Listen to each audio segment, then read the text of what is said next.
반갑습니다. 저희 스포츠 뉴스 채널을 찾아주신 구독자 여러분. 오늘은 대한민국 축구의 상징과도 같은 존재, 손흥민 선수와 관련된 다채로운 이야기들과 앞으로의 전망에 대해 깊이 있게 분석해보는 시간을 갖도록 하겠습니다. 손흥민 선수는 현재 프리미어리그의 토트넘 호스퍼에서 활약하고 있습니다. 토트넘 유니폼을 입고 있는 현 시점에서 이번 유럽 축구 시즌은 공식적으로 막을 내렸으며 선수들은 약 2달 하고도 보름가량의 달콤한 휴식기와 시즌 전 준비 기간을 통해 2025-2026 시즌을 맞이할 채비를 하게 됩니다. 다음 시즌의 시작과 그 이후의 스케줄은 6월 18일 야간에 공표될 예정입니다. 그렇다는 것은 대략 보름 정도의 시간이 남았다는 의미겠죠. 손흥민 선수가 그 시점까지 토트넘의 선수 명단에 계속 이름을 올리고 있을지는 장담하기 어렵습니다. 그 배경에는 그의 이적 가능성에 대한 이야기가 끊이지 않고 흘러나오고 있기 때문입니다. 해당 이적 관련 소문들은 구단 측에서 손흥민 선수를 다른 팀으로 보낼 의향이 있는지 혹은 그렇지 않은지에 대한 문제입니다. 이렇게 표현하면 안 되겠군요. 좀 더 정확히는 손흥민 선수 본인이 토트넘을 떠날 결심을 할 것인지 아니면 팀에 남을 것인지의 문제입니다. 현재까지 공신력 있는 언론사나 명망 있는 기자들을 통해 여러 구단으로부터 공식적인 영입 제안이 쇄도하는 그런 상황은 아닙니다.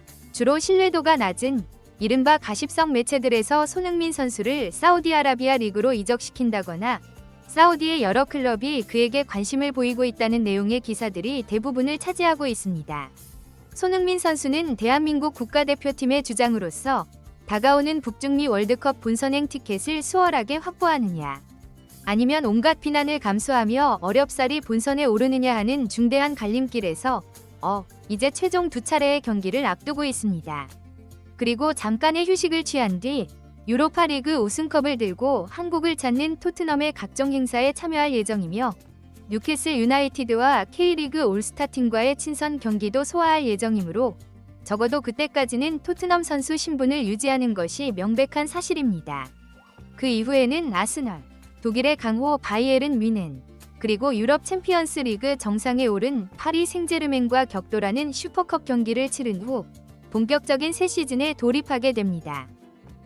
만일 토트넘 구단이 손흥민 선수의 이적을 허용한다면 그 시점은 아마도 뮌헨과의 경기나 슈퍼컵 경기 직전이 되지 않을까 예상됩니다. 손흥민 선수가 토트넘에 잔류할지 여부를 단언하기 어렵다고 말씀드린 까닭은 근래 일부 보도에서 토트넘의 지휘봉을 잡고 있는 안제 포스테코글루 감독의 경질 가능성이 제기되었기 때문입니다. 심지어 한 매체에서는 이미 감독직에서 물러났다는 식으로 보도하기까지 했습니다. 물론 이 또한 매우 신뢰도가 높은 정보 출처는 아닙니다. 그럼에도 불구하고 팀 내부적으로 감독 거취에 대한 심도 있는 논의가 오가고 있다는 분위기는 감지되는 듯합니다. 현재 안제 감독은 개인적인 휴가를 보내고 있으며 다니엘 레비 회장은 업무차 해외에 머무르고 있다는 소식이 전해졌습니다. 일반 팬들의 기대와는 대조적으로 손흥민 선수는 유로파리그 우승 직후 인터뷰에서 안제 감독에 대한 공개적인 신뢰와 지지를 표명한 바 있습니다. 더불어 안제 감독이 직접 손흥민 선수를 팀의 주장으로 선임하였고 지난 2시즌 동안 팀을 성공적으로 이끌었습니다. 지난 2년간 수많은 어려움과 변화가 있었지만 안제 감독의 지도 철학을 따랐던 모든 선수들은 하나의 목표를 향해 똘똘 뭉쳐 하나의 팀으로서 값진 유로파리그 우승이라는 위협을 달성했습니다. 선수단 내 불화설 같은 부정적인 소식도 거의 들리지 않았습니다. 통상적으로 팀 성적이 곤두박질치면 선수단 내부의 단결력이 약해지고 크고 작은 마찰이 빈번하게 발생하기 마련인데 이러한 점을 고려할 때 이는 진정으로 주장 손흥민의 리더십이 얼마나 지대했는지를 보여주는 또 다른 명확한 사례가 될 것입니다. 사실 감독을 포함한 선수단 전체가 손흥민이 우승의 주역이었다고 입을 모아 칭송했고 결승전에서는 손흥민을 위해 반드시 우승하겠다는 굳건한 충성심을 드러낸 선수들이 주축을 이루고 있었죠. 그런데 이렇게 잘 구축된 팀을 갑작스럽게 해체해버린다. 현지 팬들의 절반 이상과 선수단 내부에서는 엄청난 반발이 일어날 것입니다. 그렇게 되면 손흥민 선수 역시 다른 선택을 고려할 여지가 생기게 되겠죠. 안제 감독을 해임하는 그 순간 필연적으로 새로운 사령탑이 부임하여 팀을 처음부터 다시 구성하는 이른바 리빌딩 작업에 착수할 것입니다. 현재 브렌트포드 FC를 이끌고 있는 토마스 프랭크 감독의 이름이 차기 감독 후보로 거론되고 있는데, 이 감독은 자신의 팀에서 주로 3백 전술을 활용하는 지도자이기에 토트넘이 지난 2년간 견지해온 포백 시스템부터 근본적인 변화가 불가피해집니다. 크리스티안 로메로 선수의 경우 토트넘에 남고 싶다는 의사를 간접적으로 내비치기도 했고, 손흥민 선수 본인도 과거부터 프리미어리그에서 아직 이루고 싶은 목표가 많이 남아있다고 여러 차례 언급한 바 있습니다.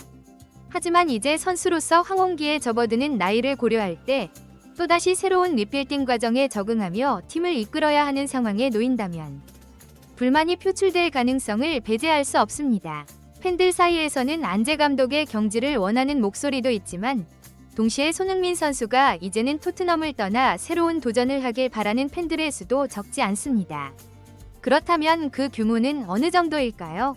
네, 제 사견으로는 모든 국민이 이 문제에 대해 투표하는 것은 아니지만 순수하게 축구 그 자체를 즐기는 팬들이라면 손흥민 선수가 새로운 환경으로 이적하는 것이 더 낫다고 판단할 것 같고, 반대로 오직 손흥민 선수만을 열렬히 응원하는 진성 팬들이라면 그가 토트넘에 남든 다른 어느 팀으로 가든 크게 개의치 않을 것으로 보입니다. 손흥민 선수가 토트넘에 반드시 남아야 한다는 당위론보다는 만약 그가 토트넘의 잔류를 선택한다면 그의 축구를 향한 뜨거운 열정은 결코 사그라들지 않을 것이라는 점을 강조하고 싶습니다. 우선적으로 팀이 챔피언스 리그 진출권을 확보했기 때문에 확실한 동기부여 요인이 존재합니다. 그리고 본인이 리더로서 이끌고 있는 팀이 어느덧 3년차에 접어들면서 선수단 전체가 더욱 끈끈하게 조직력을 다진 상태에서 다시 한번 명예를 회복할 절호의 기회를 맞이했다고도 볼 수 있습니다. 현재 이처럼 여러 가지 엇갈린 이야기들이 나오는 주된 이유는 유로파 리그에서 우승이라는 성과를 거두긴 했지만 정작 리그에서는 팀의 명성이나 가치에 전혀 부합하지 못하는 강등권과 아주 근접한 순위로 시즌을 마감했기 때문입니다. 이러한 시즌 기록은 먼 훗날 현지 팬들이 돌이켜볼 때 그저 최악의 시즌 중 하나로 기억될 가능성이 높습니다. 실제로 일부 팬들은 토트넘의 경기력이 강등당해도 할 말 없을 수준이라고까지 혹평했었는데, 정말로 그런 위기가 현실로 다가올 뻔했습니다. 만약 손흥민 선수가 팀을 우승으로 이끌지 못했다면 주장으로서 크나큰 불명예를 떠안았을지도 모릅니다.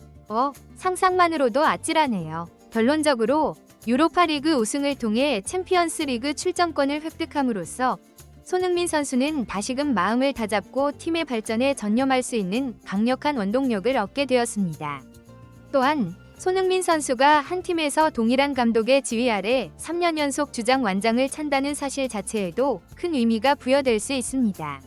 이는 기본적으로 감독의 전술적 지시에 대한 이해도가 한층 더 깊어지고 동료 선수들과의 팀워크 역시 당연히 이전보다 훨씬 더 견고해졌음을 시사하는 것이죠. 이 점은 매우 중요한 대목이라고 할 수 있습니다. 자, 맨체스터 유나이티드는 명실상부한 빅클럽입니다. 하지만 이 거대한 클럽은 지난 10여 년간 그 명성에 걸맞은 만족스러운 성적을 거두지 못했습니다. 리그 우승은 언감생심이었고 조세 무리뉴 감독 체제에서 유로파 리그 정상에 오르기는 했지만 그 이후의 최고 성과는 FA컵 우승과 코로나19 팬데믹으로 인해 어수선했던 특정 시즌에 리그 2위를 차지했던 것이 전부입니다. 막대한 자금을 투자했음에도 불구하고 리그 우승과는 거리가 멀었고 유럽 챔피언스 리그에서는 16강 문턱을 넘는 것조차 힘겨워했습니다. 이러한 부진의 여러 원인 중 하나로 지목되는 것이 바로 구단이 감독에게 팀을 제대로 재정비하고 발전시킬 충분한 시간과 기회를 부여하지 않았다는 점입니다.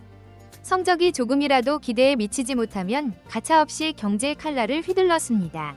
무리뉴 감독은 과거 한 인터뷰를 통해 당시 맨유를 리그 2위까지 올려놓은 것이 자신의 감독 경력 중 가장 위대한 성취였다고 말한 적도 있습니다. 수많은 리그 우승과 챔피언스 리그 우승 경험을 가진 명장이 이런 발언을 한 이유는 객관적인 팀 전력상 도저히 리그 2위를 할 수 없었던 팀, 유로파 리그 우승을 넘볼 수 없었던 팀을 그 정도 수준까지 끌어올린 것이 실로 엄청난 업적이라고 생각했기 때문이겠죠. 그러나 무리뉴 감독, 리그 2위라는 성과를 내고도 바로 그해 12월에 팀을 떠나야 했습니다. 감독이 너무 자주 교체됩니다. 네, 알렉스 퍼거슨 경이 은퇴한 이후 한 팀에서 3시즌을 온전히 채운 감독을 찾아보기 어렵습니다. 무리뉴 감독이 유로파 리그에서 우승 트로피를 들어 올렸을 당시 맨유의 리그 순위는 6위였습니다. 그때도 막대한 이적료를 쏟아붓던 맨유가 전 세계적으로 인기 구단 순위에서 항상 상위권을 차지하는 맨유가 고작 리그 6위에 머무른다는 것은 상당한 굴욕으로 여겨졌습니다. 이는 어찌 보면 유로파 리그에 모든 역량을 집중했다는 방증이기도 합니다. 하나의 팀이 유럽 챔피언스 리그와 자국 리그에서 동시에 우수한 성과를 거두고자 한다면 단순히 최정예 선발 11만으로는 부족합니다. 후보 선수층, 즉 벤치 자원들까지도 높은 수준을 유지해야 하며 매 경기 일정과 상대팀의 특성에 맞춰 선수 기용에 다채로운 변화를 주면서도 꾸준히 좋은 결과를 만들어내야 하고 동시에 선수들의 신체적인 피로도 관리 또한 철저하게 이루어져야 합니다. 맨체스터 시티의 사례를 살펴보면 세계적인 명장 펩 과르디올라 감독과 구단 수뇌부는 과르디올라 감독이 원하는 선수들을 적극적으로 영입해 주었고 그 결과 부임 직후 다음 시즌부터 곧바로 유럽 최강팀의 반열에 오를 수 있었던 것입니다. 구단이 재정적인 측면만 고려하며 감독의 선수 영입 요청을 제대로 지원하지 않는 경우 성공적인 결과를 기대하기란 거의 불가능에 가깝다고 할 수 있습니다. 토트넘의 상황도 이와 크게 다르지 않습니다. 마우리시오 포체티노 감독은 팀이 상승세를 타고 있을 때 한 인터뷰에서 토트넘은 맨체스터 시티와 같은 유형의 구단이 아니다 라고 언급한 바 있습니다. 챔피언스 리그에서 부진했을 때는 리그 성적이 비교적 양호했고 챔피언스 리그에서 준우승이라는 쾌거를 이루었을 때는 극적으로 리그 4위 안에 들어 다음 시즌 챔피언스 리그 진출권을 따낼 수 있었지만 그 이후부터 토트넘은 점진적으로 하락세를 면치 못했습니다.